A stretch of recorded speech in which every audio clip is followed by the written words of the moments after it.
Ok, donc j'espère que le return, ça vous embête pas trop, que vous arrivez bien à comprendre qu'en fait, soit une fonction, ça exécute ce qu'il y a à l'intérieur.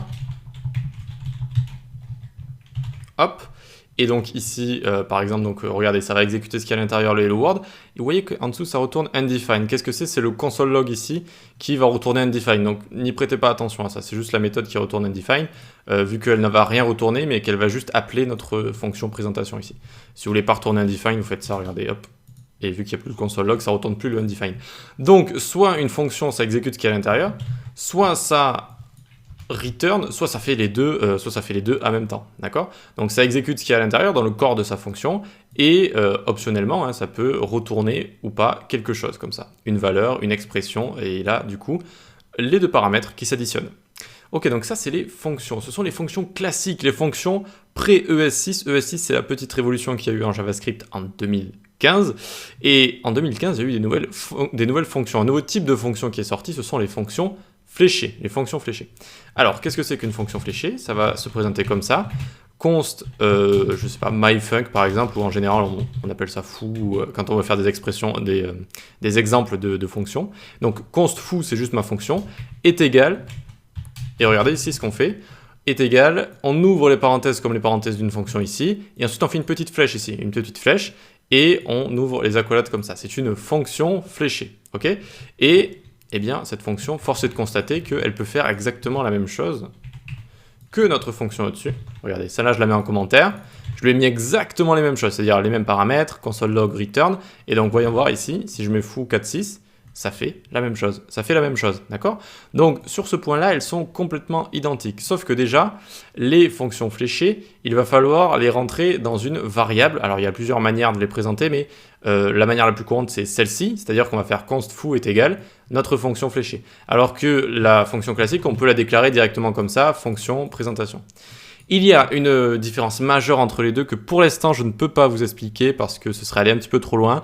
On verra ça dans la section JavaScript avancé, comme on a vu un peu la section CSS avancée, où on va voir les grandes différences. Ça se passe aux alentours d'un mot-clé qui s'appelle this, qui sert à faire une référence. Bref, on verra ça un petit peu plus tard. Pour l'instant, c'est pas important. Je voulais juste vous montrer les deux types de fonctions, fonction fléchée et fonction classique.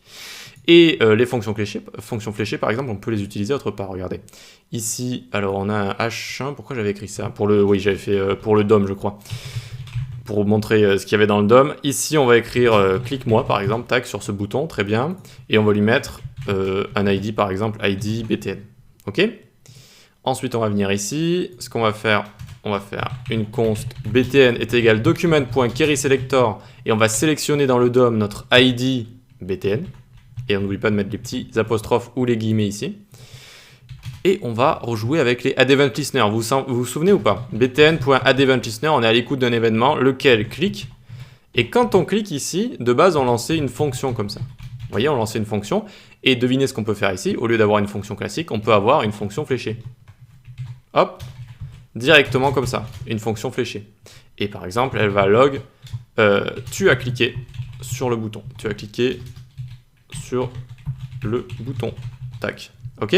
Voyons voir si ça fonctionne. Je clique sur le bouton. N'hésitez pas à grossir si vous voulez. Tac. Et hop, tu as cliqué sur le bouton plein de fois comme ça. OK? Ça fonctionne. Et c'est un petit peu ça la base du dynamisme en JavaScript, entre autres, c'est de pouvoir interagir comme ça avec le DOM et l'utilisateur, d'accord? Qui va pouvoir interagir comme ça. Donc, vous voyez qu'on a réussi à mettre une fonction fléchée ici, et on appelle ça une fonction anonyme notamment, c'est-à-dire que elle ne va pas avoir de nom, elle est anonyme, et elle est juste là en fait pour être exécutée par l'événement ici click, donc dès qu'on va cliquer, ça va l'exécuter comme ça. Voilà. Il existe une autre chose assez sympa avec les fonctions fléchées comme ça, notamment au niveau de l'écriture de notre code pour que tout reste lisible facilement.